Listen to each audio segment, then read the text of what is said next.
السلام علیکم، ویلکم کرتے ہیں آپ کو ہمارے چینل بیوٹی آف اسلام 313 پر۔ آج ہم اس نبی کے بارے میں بات کرنے لگے ہیں جو اللہ کی نشانی تھی، جو بنی اسرائیل کے آخری نبی تھے، یعنی کہ آج ہم بات کرنے والے ہیں حضرت عیسیٰ بن مریم علیہ السلام کی۔ یہ بنی اسرائیل کے آخری نبی تھے، ان کے بعد 600 سال تک کوئی نبی نہیں آیا۔ پھر اللہ تعالیٰ نے ہمارے پیارے نبی حضرت محمد رسول اللہ صلی اللہ علیہ وسلم کو مبعوث فرمایا۔ حضرت عیسیٰ علیہ السلام جب 30 برس کے تھے تو ان کو انجیل عطا کی گئی، جیسے ہمارے پیارے نبی صلی اللہ علیہ وسلم کو آسمانی کتاب قرآن مجید عطا کی گئی تھی۔ نبوت کے 3 سال بعد جب حضرت عیسیٰ علیہ السلام 33 برس کے ہوئے تو اللہ رب العزت نے انہیں زندہ آسمانوں پر اٹھا لیا۔ قرآن پاک میں 13 سورتوں میں حضرت عیسیٰ علیہ السلام کے مختلف نام آئے ہیں۔ 26 مرتبہ عیسیٰ آیا ہے، 23 مرتبہ اللہ رب العزت نے ابن مریم کے لقب سے پکارا ہے،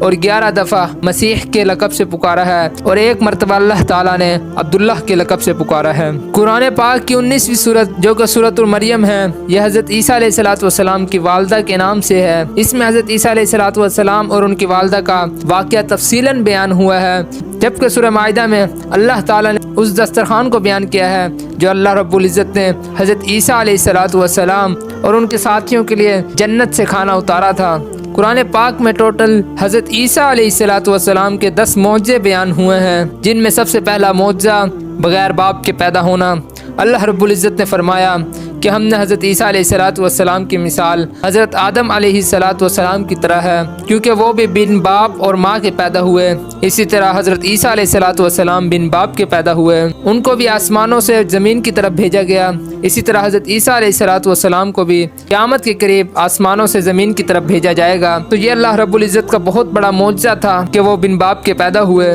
دوسرے نمبر پر اللہ تعالیٰ نے حضرت عیسیٰ علیہ السلام کا جو معجزہ دکھایا وہ ان کو ماں کی گود میں ہی بلوا دیا، یعنی جب بچہ ماں کی گود میں ہوتا ہے تو اس کو اپنے اوپر کوئی اختیار نہیں ہوتا کہ وہ بول سکے، لیکن اللہ رب العزت نے حضرت عیسیٰ علیہ السلام کو اپنی ماں کی گود میں ہی کلام کروایا، اور وہ کلام کچھ اس طرح تھا کہ حضرت مریم علیہ السلام کی قوم کے لوگ ان پر بہتان لگا رہے تھے کہ تمہاری تو شادی بھی نہیں ہوئی، پھر یہ تم بچہ کہاں سے لے آئی؟ تو اللہ رب العزت نے اپنے پیغمبروں کی حفاظت فرمائی، اور بچہ یعنی حضرت عیسیٰ علیہ السلام ماں کی گود میں بول اٹھا، قال انی عبد اللہ، کہ میں اللہ کا بندہ ہوں، آتانی الکتاب وجعلنی نبیا، اور اللہ تعالیٰ نے مجھے کتاب عطا فرمائی ہے اور مجھے نبی بنایا ہے، وجعلنی مبارکا اینما کنت واوصانی بالصلاۃ والزکاۃ ما دمت حیا، اور اللہ رب العزت نے مجھے برکتوں والا بنایا ہے اور مجھے زکوٰۃ دینے والا بنایا ہے، نماز کو قائم کرنے والا بنایا ہے، اور مجھے اپنی ماں کا فرما بردار بنایا ہے،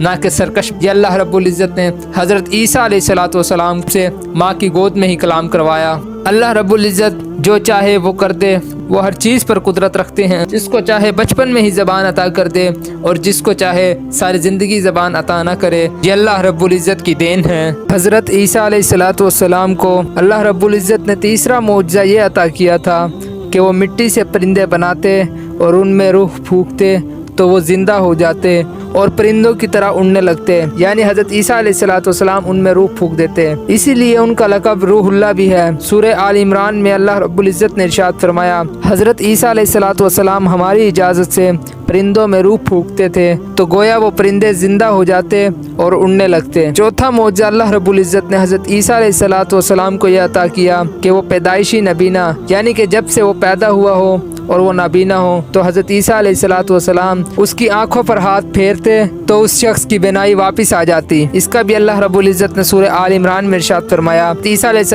السلام کو ہم نے یہ معجزہ عطا کیا،